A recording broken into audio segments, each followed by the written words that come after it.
Evening all. First Chiranjeevi director అంటే confuse అయ్యాను. చిరంజీవి గారి ఫిల్మ్ డైరెక్టర్ నన్నే పిలిచేస్తున్నారు అనుకున్నాను ఆ షూటింగ్ నుంచి వచ్చేసరికి. టీం అందరికీ బెస్ట్ విషెస్ చెప్తున్నాను. సో November 7th డైరెక్ట్గా ఓటీటీలో ఆహా ప్లాట్ఫామ్ మీద రాబోతుంది ఫిల్మ్. నాకు కాన్సెప్ట్ చెప్పాడు అభి, చాలా డిఫరెంట్గా ఉంది, చాలా కొత్తగా ఉంది.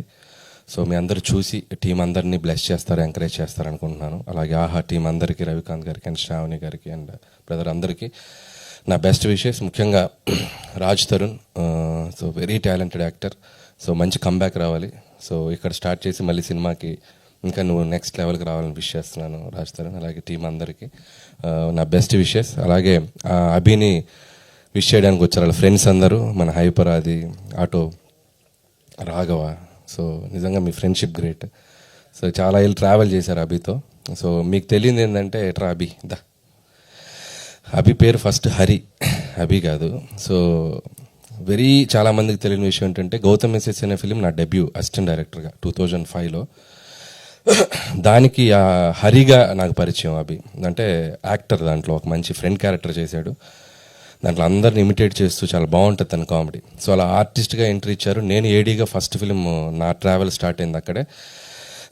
ఆ ఫస్ట్ పరిచయం ఉంటుంది కదా కొత్తలో, చాలా బెస్ట్ ఫ్రెండ్స్ అయిపోయి మేము చాలా ఏళ్ళు ట్రావెల్ చేసాం. అంటిల్ 2011 వరకు కూడా నా స్టోరీ నేను రైటర్గా పనిచేసే సిట్టింగ్స్ కూడా అభి వచ్చేవాడు. సో కందిరిగా అనే ఫిలింకి నేను తెలంగాణ యాక్సెంట్ డైలాగ్స్ రాయాలి అక్షాకి. సో చాలామంది తెలియని విషయం ఏంటంటే నాకు యాక్సెంట్ తెలియదు కదా, మనం అట్నుంచి వచ్చాక. సో తెలంగాణ లోకల్ యాక్సెంట్ పట్టుకోవాలి అని చెప్పి నేను అభి హెల్ప్ తీసుకున్నాను. సో అభి పక్కా తెలంగాణ యాక్సెంట్ బాగా చెప్పేవాడు అప్పుడు. సో నేను డైలాగ్స్ని యాక్సెంట్ మార్చడానికి తన్ని నేను అడాప్ట్ చేసుకొని తనలాగా మారి నేను తన్ని ఇమిటేట్ చేస్తూ డైలాగులు రాసేవాడిని. సో అంత హెల్ప్ చేశాడు అభి నాకు.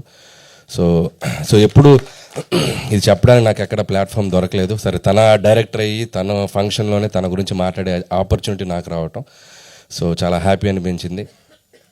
ఆ తర్వాత కూడా తను జబర్దస్త్ ప్లాట్ఫామ్ మీద సో అదిరే అభిగా సో 2 స్టేట్స్లోనూ అటు తెలుగు ప్రేక్షకులకు చాలా దగ్గర అయ్యాడు. తన గ్రోత్ కూడా నేను చూస్తూ వచ్చాను. సో ఆర్టిస్ట్గా ప్రూవ్ అయ్యాడు. తను మళ్ళీ ఒక డైరెక్టర్గా మీ ముందుకు రాబోతున్నాడు. ప్లీజ్ ఎంకరేజ్ చేయండి. So very talented fellow. So ఇక్కడ కూడా తన సక్సెస్ అవ్వాలని కోరుకుంటున్నాను యాజ్ ఎ ఫ్రెండ్గా. అభి ఆల్ ద బెస్ట్. అండ్ ఇంకా మంచి మంచి ఫిల్మ్స్, ఓటీటీ ఫిల్మ్స్, అలాగే డైరెక్టర్గా మూవీ కూడా చేయాలని నేను విష్ చేస్తున్నాను. And all the best. అలాగే మీ పేరెంట్స్ కూడా వచ్చారు, వాళ్ళకు కూడా నా విషెస్ చెప్తున్నాను. అండ్ మీ ఓటేంటి అంత పొడిగైపోయాడు. సో వాడిని స్టేజ్ ఎక్కించుకుని వయసు తెలిసిపోద్ది. So once again thank you ఇక్కడికి నాకు వచ్చి పిలిచినందుకు. And so wish you all the best Abhi. ఇంకేమైనా మాట్లాడాలా? అంతేనా? Thank you.